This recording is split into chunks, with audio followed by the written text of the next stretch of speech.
Thank you, Ijaz. Uh, I think when we are talking about entrepreneurship, we are looking for more energy.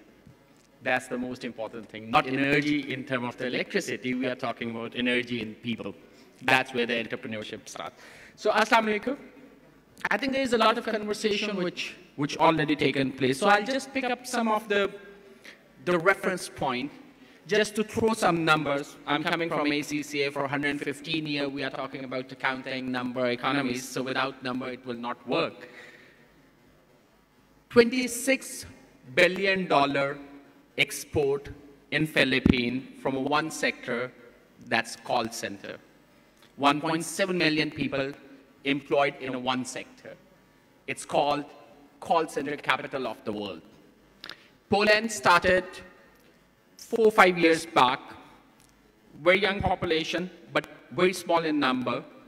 143,000 people deployed in a shared service site, and despite the language barrier in Poland, they are becoming a hub in Eastern Europe for a knowledge shared services. And that's what's driving their economy right now. Keep in mind, in Poland, they have aged population, not the young population. So still, they are creating that type of different future for their own economy. Coming very close to a recent past, India, they started working on the human capital. They started exporting the human capital, and then they started importing the jobs back to India based on the quality and based on the experience which they have created with the rest of the world, that what a single human being coming from that part of the world with a certain specific capability set or a degree can generate for the business.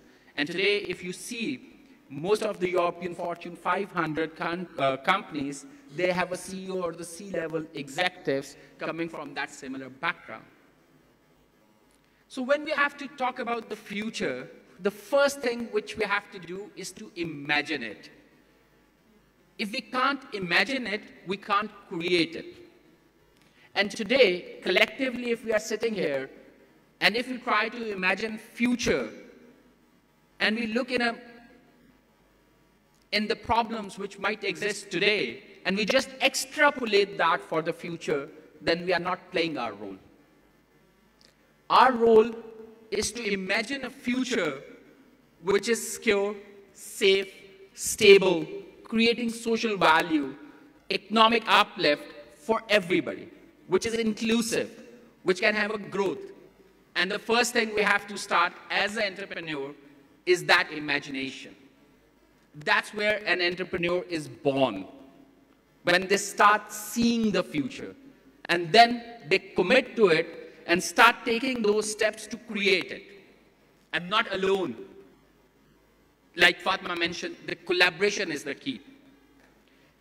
Right now, I'll give you another number, because without number, it will not work. 4.4 billion consumer base is accessible to every Pakistan business. Any business which is based in Pakistan, they can access 4.4 billion consumers. And I'm sure everybody can create an opportunity and start looking out that what they can really deliver as a product or service. And that's the Belt and Road Initiative, where you have got 65 countries connected, and the roads which are coming from China to Pakistan, they are going back to China as well. And their middle class is growing at the same time. So you have got information roadmap, you have got an infrastructure of internet which can give you access to that 4.4 billion, and then you have got a maritime, road and railway infrastructure to physically deliver those goods.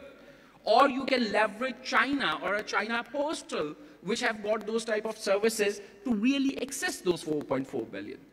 But first thing you have to imagine, these 4.4 billion consumer exist, and you want to deliver service and a product for that. Another thing, I think we just touched upon that.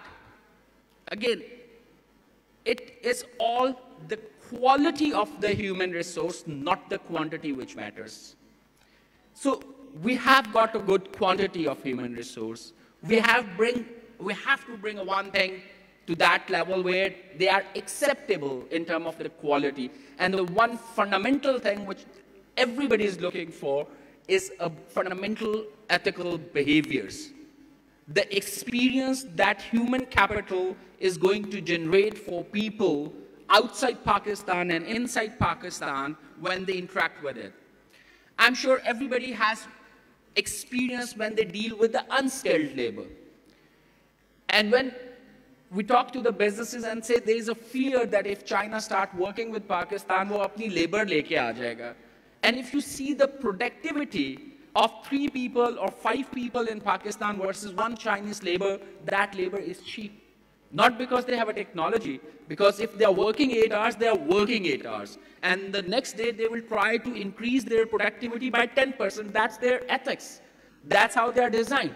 In our case, most of the time, our experience is that, and I'm taking a reference of the unskilled first, unskilled labor, if they have worked 8 hours in a day, you will not see them for next 3 days. Leave the 10% increase in the productivity. This is a fundamental work ethics thing which keep us, or even with the quantity which we have in terms of the human resource, behind from the rest of the world.